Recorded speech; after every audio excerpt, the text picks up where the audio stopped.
40문입니다. 하나님 말씀 로마서 10장 1절에서 13절까지 교독합니다. 형제들아, 내 마음에 원하는 바와 하나님께 구하는 바는 이스라엘을 위함이니 곧 그들로 구원을 받게 함이라.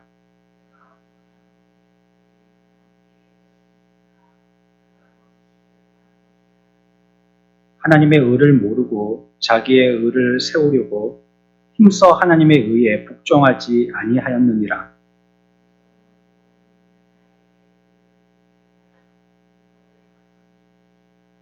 모세가 기록하되 율법으로 말미암는 의를 행하는 사람은 그 의로 살리라 하였거니와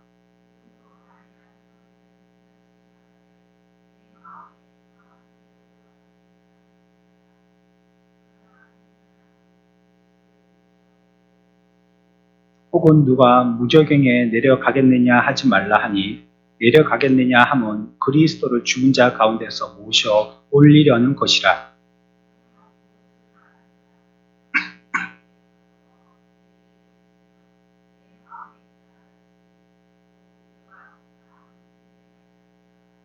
내가 만일 내 입으로 예수를 주로 시인하며 또 하나님께서 그를 죽은 자 가운데서 살리신 것을 내 마음에 믿으면 구원을 받으리라.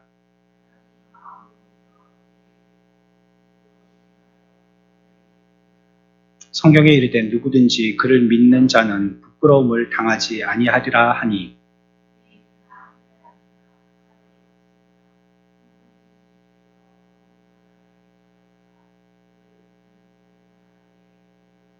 함께 누구든지 주의 이름을 부르는 자는 구원을 받으리라. 40문이죠. 하나님께서 사람이 마땅히 복종할 규칙으로 그에게 처음 나타내 보이신 것은 무엇입니까?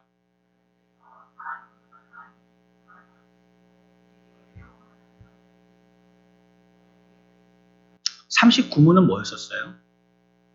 우리가 행해야 할 의무에 대해서 얘기하셨고요. 우리가 행해야 될 의무는 뭐 하는 거라고 그랬어요? 하나님의 뜻에 복종하는 것이다. 그랬죠? 하나님의 뜻에 복종하는 거에 대해서 우리가 저번에 배울 때 하나님의 뜻은 어떻게 우리들에게 가르쳐 주시는지를 또 우리가 배웠고 또 그에 대한 우리의 반응은 복종이다라는 걸 배웠습니다. 여기에 또 보면 거기서 이제 다시 또 가지가 갈라져 나와서요. 복종할 규칙, 우리에게 복종을 요청하셨는데 복종할 규칙으로 처음으로 나타내 보이신 것은 무엇인가 하는 겁니다. 뭘 복종하라고 하시는 건가 할 때 하나님께서 복종할 규칙으로 우리들에게 나타내 보이신 첫 번째는 뭐라고요? 도덕적인 법칙이다. 도덕의 법칙, 이걸 말씀하셨다는 것입니다. 사람이 분명히 알아야 할 진리가 있는데요. 그 진리는 하나님이 우리에게 알려주시는 진리예요. 우리가 스스로 공부해서 터득하는 진리가 아니고 우리가 알아야 될 하나님의 지식은 우리에게 하나님이 알려주시는 지식입니다. 많은 사람들이 여기에 함정에 빠져서요. 하나님에 대해서 배우려고 노력을 하지만 하나님이 가르쳐 주시는 부분에까지 못 가서요. 자기의 지식으로 자기의 무덤을 파는 사람들이 많이 있었어요. 믿지 아니하고 지식적으로만 하나님께 접근하는 사람들이요. 참으로 우리들에게 말씀하려고 하시는 것이 있다면 그것은 하나님께서 우리들에게 알려주십니다. 그래서 복음은 계시라고 말씀드렸다고 우리가 오전에 생각해 봤습니다.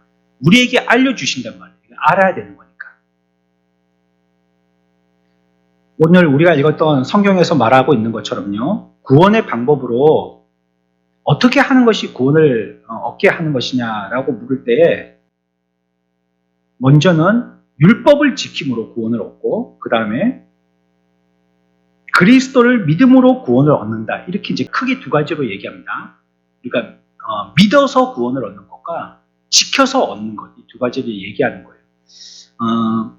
바울은 자기 민족에 대한 애착심이 남달랐거든요. 보통 보면 그리스도인들이 애국자가 많이 됩니다. 정말로 하나님을 믿으면 자기 나라와 자기 민족을 사랑하게 돼 있어요. 우리가 땅덩어리 해봤자 뭐 얼마나 손바닥만 하니까 여기서 저기까지 막 다 가는데 6시간 하면 다 가지 않겠어요?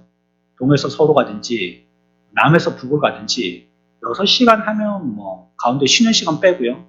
거의 다 도착할걸요. 제주도 빼놓고 다 도착할 겁니다. 그러니까 얼마나 좁습니까? 근데 뭐 미국 같은 때는 한 주를 통과하는 데만 해도 막 3, 4시간이 걸리고 이러니까요 말이죠. 그런 게 뭐 몇 개 주나 있고 그러니까 우리하고는 뭐 비교가 안 돼요. 중국은 더할 나위도 없고요. 이렇게 조그만 땅덩어리에 뭐 여기서 지하 자원이 나지도 않고요. 뭐 특별하게 광물이 뭐 중국에서 광물 나오듯이 뭐 특별한 광물 나오지도 않고. 외국 사람들이 우리나라가 왜 반도체가 이렇게 승승장구하고 이번에도 뭐 삼성에서 반도체를 통해 갖고 이익이 뭐 엄청나게 많이 봤다고 1분기 그 결산 보고를 했다는데 왜 그렇게 반도체가 잘 됐는지 인공위성에서 사진을 찍어 보면요 우리나라의 바다에 막 반도체가 꽉 차 있다는 거예요. 이게 전부 다 뭐 하는 거예요? 김양식, 물양식장 그걸 하늘에서 인공위성을 찍으니까 전부 다 반도체처럼 보이거든요. 한국이 그렇게 반도체가 강하다 그런 말을 하더래요. 사실 우리나라에는 뭐 그렇게 내놓을 만한 게 별로 없거든요. 별로 없는 게 아니고 아무것도 없죠. 자원은 아예 없고 조금 있는 코딱지만큼 또 북한에다가 있고 남쪽에는 없고 있다고 하면 사람이었었는데 이제 사람도 없죠. 제일 작게 아이 낳는 나라가 됐으니까 사람도 없고 그러면 이제 이도 저도 없는 거예요. 진짜 정말로 아무것도 없는 나라가 됐어요. 근데도 하나님께서는 이 나라를 통해 갖고 복음이 확산되어질 수 있도록 미국 말고는 다음으로 우리나라가 선교 수출국 두 번째거든요. 제일 많이 선교사들을 보낸단 말이에요. 우리가 알고 있는 분들 중에서도 아마 몇몇 사람들은 선교사로 외국에 가 있는 분들이 있으실 거예요. 근데 주변에서 이렇게 어렵지 않게 찾아볼 수 있으니까 말이죠. 러시아다, 뭐 북한이다, 일본이다, 동남아 쪽에 중국이다, 중동이다 이런데 많은 사람들이 이렇게 선교사로 지원해서 거기서 목숨 걸고 선교 사역들을 하고 계십니다. 이렇게 하나님이 우리나라를 사랑하신다는 뜻이고요. 또 우리도 이 복음에 대해서도 남다른 정신을 가지고 귀한 것을 받아서 귀한 것을 준다는 마음을 가지고 해외에 나가서도 복음을 전파하고 국내에서도 그렇게 지속적으로 많이 시대가 예전하고는 달라졌지만요.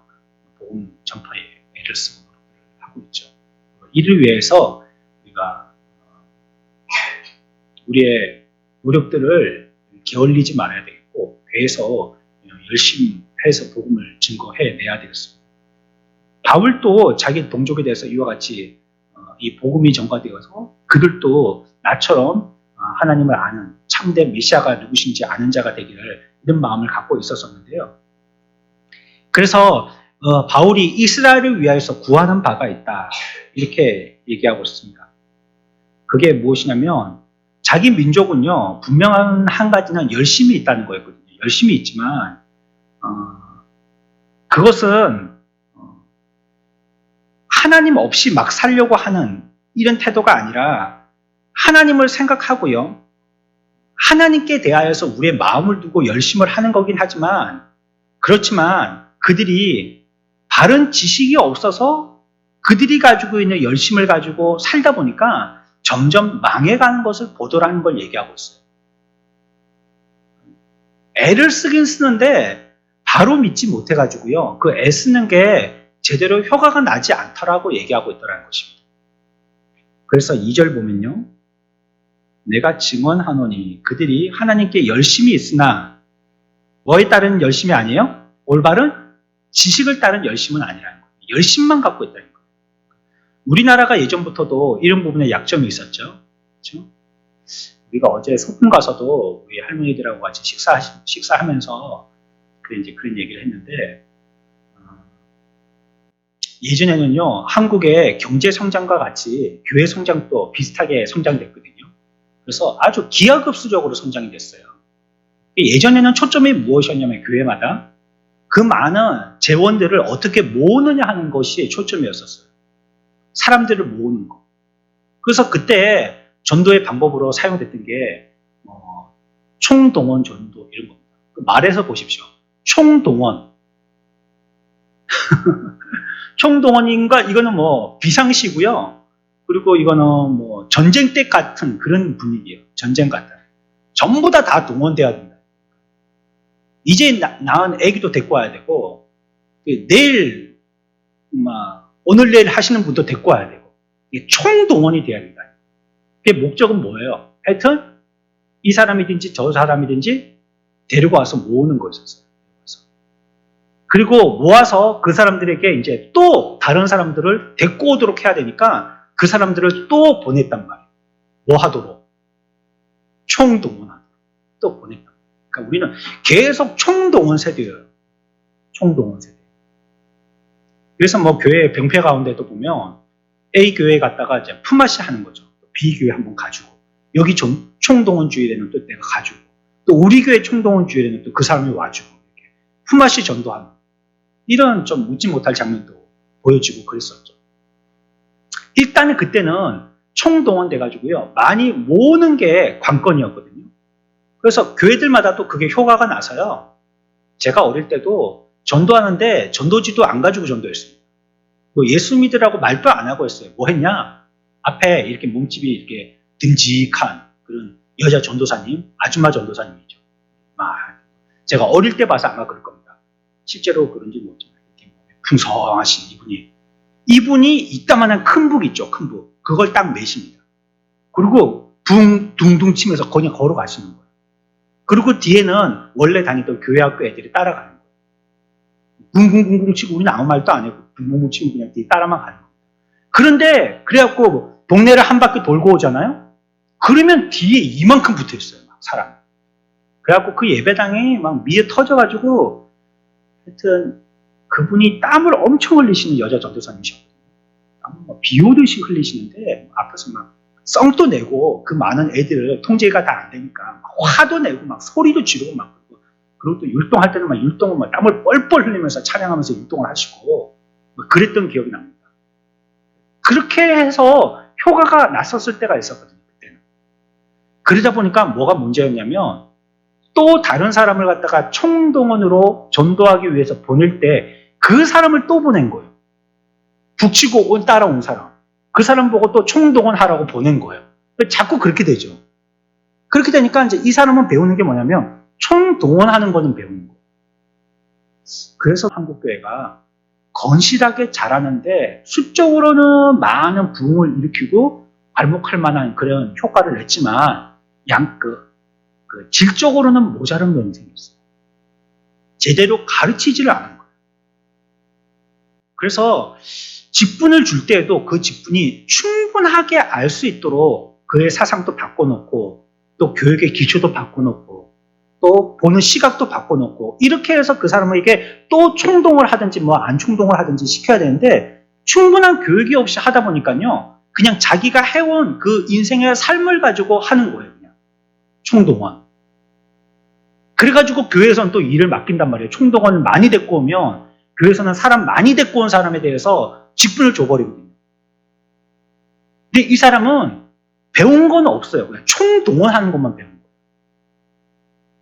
그런데 이제 시대가 자꾸 지나면서 여러 공부도 많이 한 사람들, 또 뭐 많이 배운 사람들, 또 이런저런 많은 경험을 한 사람들이 교회에 많이 유입되게 들어왔는데 이 사람들을 갖다가 양육해내지를 못하는 거예요. 왜냐하면 이 사람은 총동원만 하는 걸 배우거든요.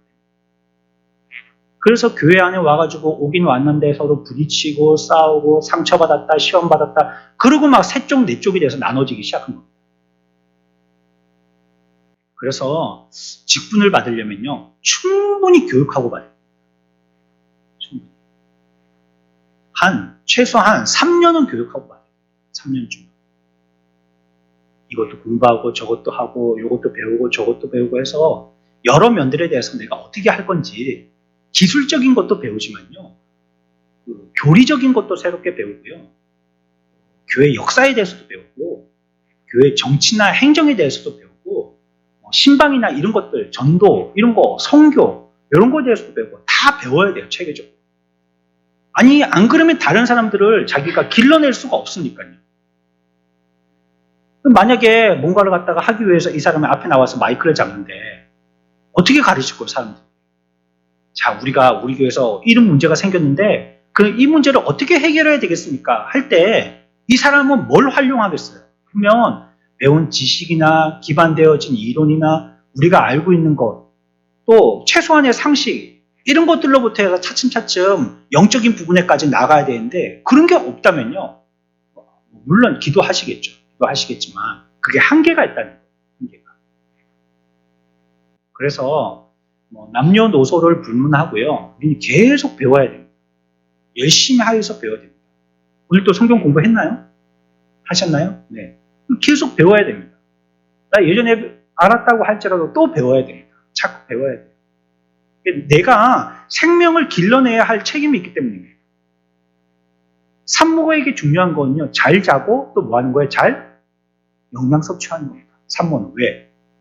자기 뱃속에 아기가 있기 때문에 근데 좀 핑계도 있더라고요. 아기가 먹고 싶어요 하면서 이제 자기가 먹고 싶은 거 자꾸 남편한테 아기가 먹고 싶어요 하면서 사과 사와라 뭐 족발 사와라 뭐 순대 사와라 뭐 자기가 먹고 싶은데 아기가 먹고 싶다고. 물론 그 말이 그 말이겠지만 그거 먹으면 이제 그 영양가가 어디로 가냐면 아기한테 간단 말이에요. 근데 엄마가 그러면 이제 영양 보충을 한 개도 하지 않았다. 그러면 거기에 대한 치명적인 영양이 또 아기한테 가는 거예요. 그래서 우리들은 잘 공급하도록 하기 위해서라도 잘 공급받아야 되는 거예요. 이스라엘 민족들은 이와 같이 우리의 이전의 한국 교회의 모습과 같죠. 열심은 있는데요. 뭐가 없었어요? 바른 지식이 없었던 거예요. 바른 지식. 그러니까 어떻게 해야 될지는 모르는데 열심히 했다는 거예요. 열심히. 열심히만 하면 돼. 열심히만. 교회는 잘 몰라도 되는데 열심히만 하면 돼. 그렇게 말씀하시면 안 됩니다. 열심히 해야 되는 걸 부정하는 건 아니지만 잘 배워서 열심히 해야 돼. 이렇게 얘기해요. 어떻게 할 거예요? 아니 이단들 얼마나 열심히 합니까? 예? 저들만큼 열심히 합니까? 이단들이 한 포인트를 정해가지고요. 거기에 한 구역이 붙어가지고 그 한 사람 전도하려고요. 우리 동네도 보면 그 지기상가 근처에 보면 그 이단들 그 하나님의 교회 있거든요. 우리 윗집에도 살고. 그 사람이 한 가게에 집중적으로 가가지고요. 물건 또 사주겠죠. 그래서 그 아줌마를 달달 삶아 볶아버린대요. 그럼 어떻게 하겠어요? 결국은 끌려가는 거죠. 그런 일들이 얼마나 많은지 몰라요. 오늘날 뭐 전도하는 한국교회가 많이 있습니까? 뭐 전도지라도 집안 우편통에다가 넣어주고 지나가는 그런 사람도 잘 없는 시대잖아요. 근데 이단들은 전도에 얼마나 열심인지 몰라요. 그 사람들 뭐 길 한가운데서도 하고 호별로도 하고 교회도 찾아와서 전도한다니까. 목사를 전도하겠다고. 그렇기도 하고 또 자기의 힘으로 힘이 모자르다 싶으면 또 다른 남자 데리고 와서 또 하고 그 끝이질 않고 계속 한단 말이에요. 가정으로 가서도 하고 학교로 가서도 하고 봉사활동으로도 하고 새벽에 장이 열릴 때는 우리 지기 시장에 1일하고 6일하고 장이 쓰거든요. 추운 겨울 때는 보면 이단들이요 여기 띠 두르고요 아침에 새벽에 따뜻한 차 그거 끓여가지고 거기에 난전에 나와가지고 자리 깔고 있는 그 사람들 한 잔씩 준다고요. 그리고 뭐 태블릿 PC 이거 다 사가지고 여기다가 복음 전도 내용 넣어가지고 이거 보여주면서 다 하고요. 또 휴대폰으로 그런 거 영상 다 보내주고요. 성경 공부 뭐 어쩌고 저쩌고 얼마나 열심인지 몰라요. 그렇지만 그 열심은 망할 열심이죠. 바른 지식이 아니잖아요. 그러니까 바울이 보았던 문제가 그런 거였어요. 열심은 있으나 바른 지식이 없는 열심입니다. 그래서 마땅히 알아야 할 것을 통하여서 구원을 얻어야 될 것인데요. 자기의 그 백성들은 마땅히 알아야 될 부분들을 알지 못해서 망해 간다는 겁니다. 그러니까 대다수 사람들이 지식이 없어서 망해 간다는 거죠. 이것이 사도 바울이 보았던 이스라엘의 상태였습니다. 그래서 특별히 3절 보면요. 10장 3절입니다. 같이 읽습니다. 시작.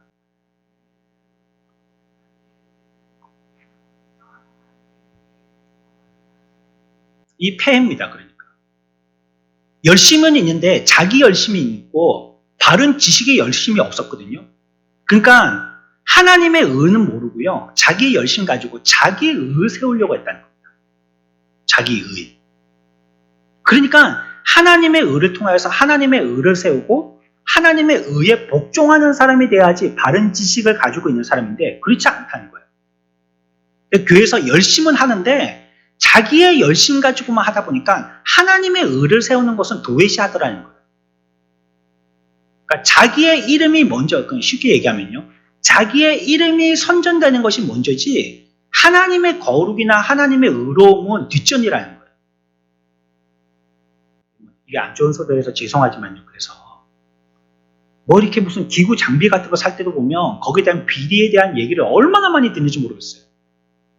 그래서 누가 뭐 교회에서 장만하시고 뭐 음량기기든지 뭐든지 사신다고 할 때 잘 살펴보시라고 내가 신신당부합니다. 왜냐하면 교회마다 사기당했다는 소리를 너무 많이 듣기 때문에.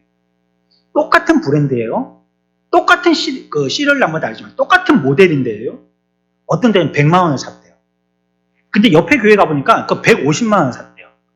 옆에 사는 목사님이 막 입이 귀에 걸렸어요. 싸게 좋은 걸 샀다고 가보니까 200만 원 산 거예요. 그리고 좋게 샀다는 거예요. 야, 그래, 전부 다 성도들이 성도 업체를 통해서 구입한 건데요. 그 똑같은 물건인데 여기서는 이렇게 가격이고 저기서는 그러면 이 가격이 도대체 원가가 얼마인지가 궁금한 거예요. 100만 원 산 데 있고 200만 원 산 데도 있고 300만 원 산 데도 있으니까 말이죠. 아예 그렇게 해서 그 사람들한테 맡겨서 물건을 사느니 내가 인터넷 검색해갖고 원가가 비슷하게라도 얼마인지 알아보는 게 좋겠다 싶은 생각이 들 정도예요. 저는 여기 있잖아요. 프로젝트 이게 램프가 한번 나간 적이 있었거든요. 제가 인터넷에서 살펴봤어요. 모델 남바 해가지고 그것도 다 찍어보고 그 램프를 가는 건요 많이 힘들지는 않더라고요. 근데 혹시 모르니까 제가 전문가가 아니니까 그래서 어디 업체에다가 주문을 해갖고 그분한테 의뢰를 했어요. 저거 램프 교환하고요 2주도 안 돼가지고 또 고장났어요. 알고 봤더니 이분들이 돈을 받고 새 걸 낀 게 아니고 중고를 낀 거예요. 돈은 새 거를 받고. 이러니 어떻게 믿겠어요. 그분이 어디 장로님이신데. 그래갖고 교체하고 가는데 5분도 안 걸리는 거예요. 그래 이런 거 얘기하려면요 한 권입니다. 한 질입니다. 한 질. 너무나도 이런 일들이 많은 거예요. 사람들이 그래서 이걸 통해 가지고 내가 무슨 이익을 보겠다는 게 아니고 이렇게 하나님의 교회에서 하나님의 일을 할 수 있는 것을 감사함으로 여겨가지고 내가 여기에 헌신도 하고 봉사도 하고 내가 주의 일을 하는 데 대해서 기쁨이 되어지고 그래서 자기가 손해를 봐도 뿌듯하고 그래야지 그게 양심일 텐데요. 여기 교회 이걸 갖다가 한 업장으로 생각해서 여기 가서 한몫 단단히 잡겠다는 심사예요. 우리 교회 해봤자 뭐 음량기기 뭐 이거 얼마 하겠습니까 이거? 별로 안 하거든요. 우리에게는 큰 돈이지만 음량기기에서는 이거는 뭐 축에도 안 된단 말이에요. 근데 막 큰 교회 보십시오. 막 1000명씩 되는 교회. 거기는 음량기기 세트만 해도요 거의 1억 원짜리가 들어갑니다. 스피커니 믹서기니 앰프니 그 다음에 뭐 마이크니 뭐 전부 다 좋은 걸로 들어가면 1억 원이 넘고 영상은 요즘에 얼마나 휘황찬란합니까? 뭐 목사 뒤에 있는 무대 전체를 다 화면으로 만들어 버리는 게 화면도 이렇게 프로젝트로 비추는 화면이 아니고 TV 화면으로 그렇게 다 만들어 버렸으니 돈이 얼마나 수십억짜리를 갖다 만들어. 그런 거 할 때 위하는 마음으로 선교하는 마음으로 헌신하는 마음으로 섬기는 마음으로 그렇게 하면 얼마나 좋아요. 그러면 자기가 수고한 만큼 수고에 대한 대가를 받아가면 될 거 아니에요. 근데 사기를 치면 안 될 거 아니에요. 사기를 치면. 그거 가지고. 교회를 상대로 해가지고. 아니 이렇게 잘 샀다고 막 목사님 좋아가지고 기분 좋았는데 옆에 물어보니까 반값으로 사고 이게 뭐예요 이게? 이게 뭡니까? 이를 통하여서 하나님께 영광 돌리기보다는 자기가 영광 받으려고 하기 때문에. 그래서 교회 안에서도 싸움 많이 납니다. 이런 것 때문에. 내가 선정한 업체를 통해 가지고 공사를 시작해야지 그 사람이 이 업체를 통해서 공사를 하고 나한테 또 뭐 뒤에 뭐 뒷돈을 좀 받기로 약속이 됐는데 내가 선정한 업체가 아니고 저 사람이 선정한 업체가 돼가지고 성도들끼리 또 그거 가지고 싸우고요. 내가 선정한 업체로 활용을 안 했다고. 아니 교회에 유익이 되게 해야지 자기가 유익받을 거예요. 그것 때문에. 이래가지고 자기들끼리 싸우다가 또 한 사람은 튀어나가고요. 참 별일이 다 있습니다, 교회. 이게 지금 이스라엘 민족들이 그러고 있었다는 거예요. 다른 지식이 없으니까 하나님의 의를 세우기보다는 전부 다 자기의 의를 우선시했다는 거예요. 그런데 그 의가요, 자기 의도 보통이면 좋은데, 보통이면, 그런 의라면, 자기의 의라면 보통이면 좋은데, 그 의는 또 특심을 가지고 한단 말이에요. 자기 일이니까. 자기 일이기 때문에 특심을 가지고 하는 거예요. 이게 하나님의 일이라서 특심을 가지고 하는 게 아니에요. 지금 바울이 그걸 보고 안타까워하고 있는 그런 모습입니다. 열심은 있는데 바른 지식이 없다는 거예요. 우리는 이름도 없이 빛도 없이 일하는 사람들이에요. 성경이 얘기하지 않습니까? 너희들이 선행을 행할 때도 오른손으로 선행을 행한다면 왼손이 모르게 할 정도로 해야 된다라고. 그게 가능하지는 않죠. 어떻게 오른손 하는 걸 왼손이 모르게 할 수 있습니까? 그러나 우리의 마음의 태도가 오른손이 한다면 왼손이 모르게 해야 된다고. 제가 가끔씩 오예배 맞추고 저 뒤에 가서 뭐 이제 6층에서 제가 하는 일이 있잖아요. 예배 오예배 맞추고 그거 하다 보면 어떨 때는 누가 손님이 오신다든지 또 제가 어디를 가야 될 때가 있어요. 급하게. 근데 와보면 누가 다 해놓은 거예요. 누가 해놓은지 이름도 안 써놨어요. 얘기해 주는 사람도 없어요. 깨끗하게 다 해놨어. 그래서 쓰레기도 싹 들고 다 내려갔어요. 누가 했는지는 몰라요. 전 좀 궁금하더라고요. 누가 했을까? 보통 예측되는 사람 몇 명이 있긴 있는데, 예상되는 사람이 몇 명이 있는데, 그 친구들이 했겠지 이렇게 생각하고 고마워는 하지만 이게 누가 했는지 표시를 안 내니까 모르는 거예요. 가끔 그럴 때가 있습니다. 가끔. 뭐 어디 주방에 가서 뭘 했는데 누가 했는지 모르겠어요. 했어요. 보니까 누가 손을 댔어. 화장실에 가서 보니까 이거 손을 댔어 누가 보니까. 제가 하루에도 몇 번씩이나 가서 보니까 뭐가 어떤 자리에 어떻게 됐는지 제가 뭐 환하게 아는데 손을 댔어. 여기도 보니까 뭐 손을 댔어. 누가 와서 관심을 가지고 자꾸 이러고 하고 있는 거예요. 자기가 이름을 내려면 그렇게 하지 않겠죠. 근데 그분은 그냥 이름 없이 빛도 없이 하는 거예요. 그걸 자기 기쁨으로 여기고 하는 거예요. 하나님이 보셔도 되고 안 보셔도 되고 뭐 네가 주의 종으로서 기쁨을 가지고 하는 거다라고 하고 하는 거예요. 그러나 이들은 그렇지 못했다는 거예요. 이스라엘 백성들은. 그래서 3절에 보면 하나님의 의를 모르고 자기의 의를 세우려고 힘써서라고 얘기하고 있죠. 자기의 의를 세우려고. 여러분 교회 일을 하실 때요. 자기의 의를 세우려고 하면 안 됩니다. 자기의 의를 생각하시면 안 돼요. 나한테 유익될 때만 하고 손해볼 때는 안 하고 그러면 안 돼요. 우리는 주를 위해서 하나님의 의를 위해서 일하는 사람들이니까.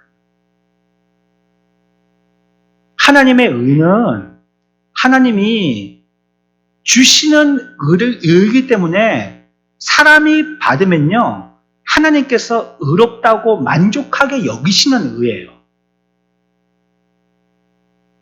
이건 나의 의가 아니고 하나님이 주신 의이기 때문에. 그러니까 하나님이 주신 것이기 때문에 하나님이 보실 때 만족하시는 의예요. 그렇게 일하는 거예요. 우리가. 하나님의 일을 한다는 거. 그러나 나의 의는요. 하나님이 보실 때 만족스러운 의가 아니란 말이에요. 그러니까 아무리 해도 그거는 하나님께는 만족이 안 된단 말이에요. 그런데 이스라엘 백성들은 그것도 모르고 자기의 의를 내세우는 이런 백성이었다라고 얘기하고 있습니다. 그러니까 의가 하나님에게서 내려오는 의가 아니고 자기에게서 나오는 의, 이거 가지고 자꾸 세우려고 했다는 것입니다.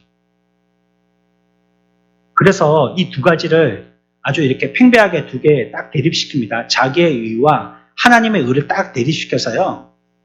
하나님의 의를 가지고 하나님의 의에 복종해야지만 구원받는다라고 이렇게 얘기하고 자신들의 의를 가지고는 그것 가지고 애를 써도 그거 열심히 특심하더라도 구원받지 못한다는 거예요. 하나님이 입혀주시는 의로 그로 말미암아 구원받을 수 있다는 것입니다. 그래서 이걸 잘 가르치기 위해서요. 4절에서 얘기합니다. 4절 읽습니다. 시작.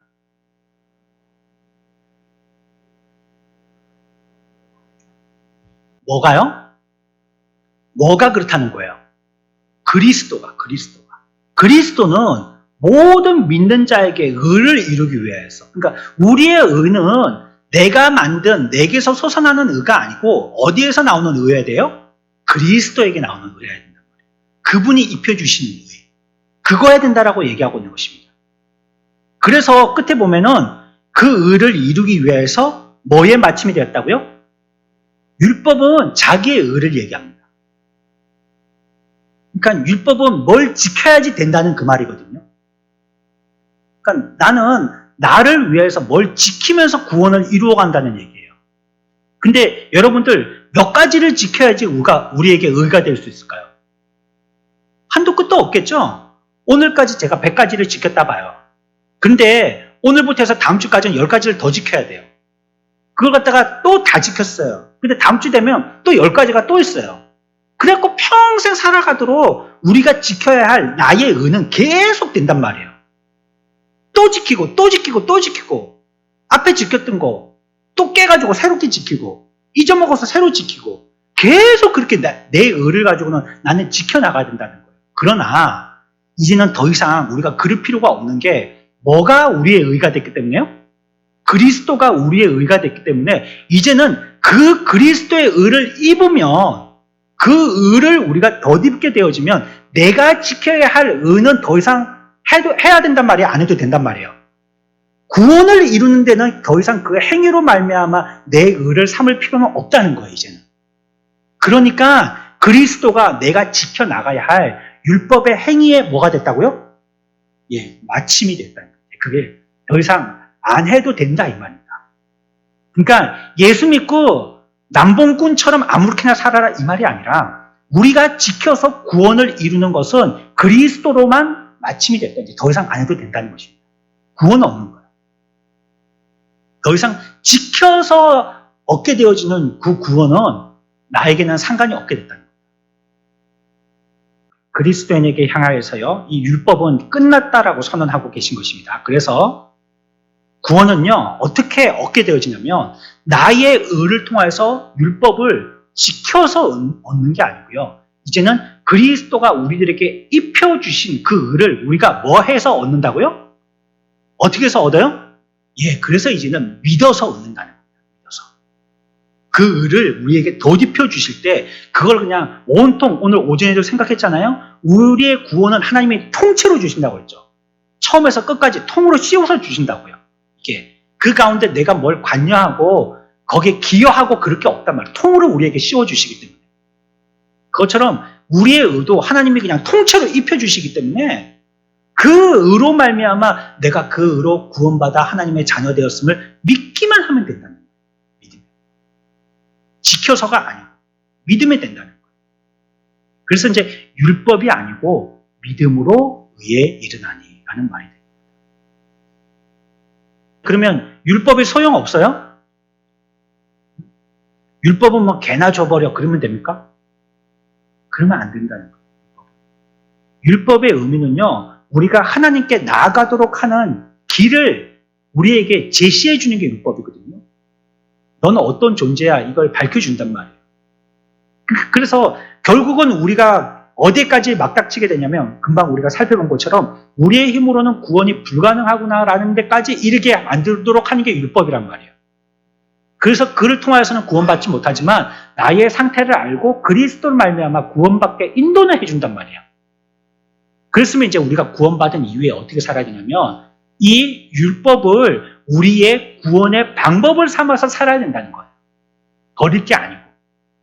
아이고 이제 더 이상 소용도 없고 필요도 없으니까 이것 가지고 구원받는 것도 아니니까 우리에게는 참 자유를 주셨으니까 우리에게는 그냥 이제는 예수 그리스도의 의로 말미암아 믿고 구원받은 다음에는 내 마음대로 살아도 된다 하고 할렐루야 부르면서 자기 마음껏 살아도 되는 게 아니란 말이에요. 삶의 규칙으로서 율법이 있어야지만 하나님의 뜻을 알고요, 잘 지킬 수 있다는 것입니다. 그게 오늘 우리가 읽었던 사신문의 문답의 내용이에요.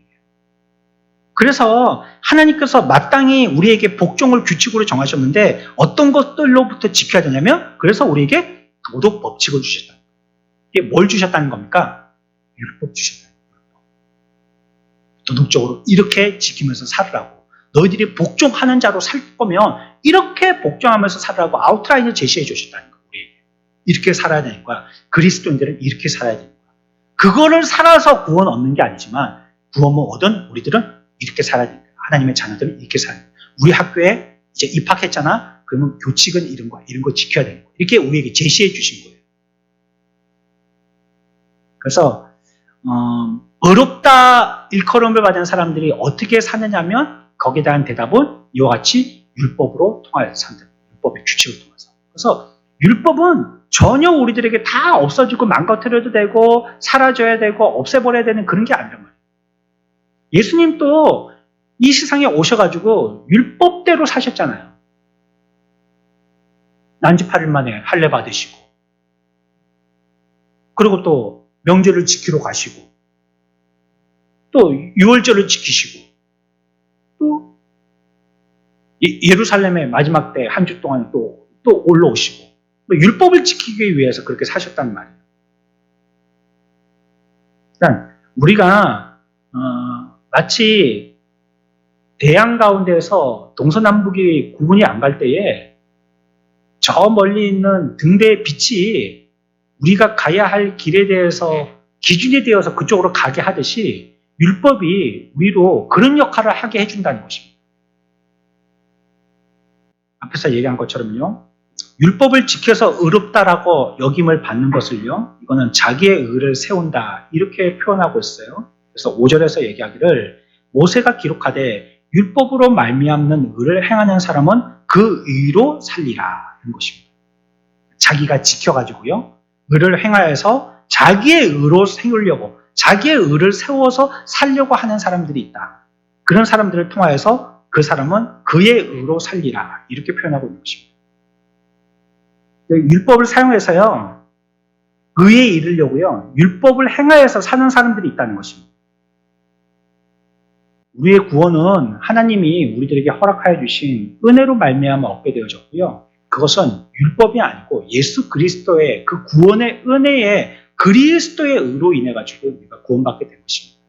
그리고 우리가 의인이 된 것도 하나님이 우리에게 내려주신 인정하신 의, 예수 그리스도의 의, 그것이 우리의 의가 되어 가지고 받들림 받아서 살게 되어진 것을 얘기하고 있습니다. 우리가 여기에서 대답을 하고 있는 것처럼요. 도덕의 법칙, 그 율법이라는 걸요. 우리가 잘 알고 이미 우리가 믿었지만 여기서 벗어나는 삶이 아니라 이것을 통하여서 하나님께 더욱더 가까이 나갈 수 있는 자가 되어지고 자기의 어떤 부분에 대해서 약점과 강점을 갖다가 확인해 볼 수 있고 또 그것을 자꾸 재차 반복하여서 내가 가고 있는 데 대해서 더 확실성을 가지고 나갈 수 있도록 하는 게 율법인 것처럼요. 우리가 이 말씀을 자꾸 듣고 익히고 배우고 내 마음속에 깊이 새겨서요. 우리의 삶 가운데서도 믿는 자로서의 분명한 도리인 구원을 이루어 살게 되어지는데 중요한 역할로서 이 도덕법칙 이것이 활용되어야 될 것입니다. 우리는 우리 마음껏 살으라고 우리에게 참 자유를 주신 것이 아니고요. 또 우리가 마음껏 사는 것도 그리스도의 의의 바탕이 되지 않으면